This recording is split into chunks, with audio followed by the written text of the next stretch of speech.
When it comes to maintaining a camper van, there are a couple things to consider. There's a couple things to remember. First and foremost, obviously, is all of your automotive maintenance, your wheels and tires, your suspension, your drivetrain maintenance. As far as the camper van system goes, making sure that when it's time, you're winterized.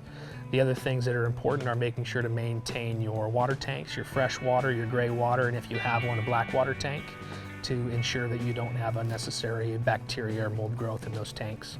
Obviously, it's a health hazard, but it's also a comfort hazard. They begin to smell, and you can smell them even through your traps if that's the case. The other things to consider would be all of the seals on your van, things like the seal around your ventilation fan or your air conditioner, and any penetrations through the roof or the underside of your van are also all very important to inspect and maintain regularly.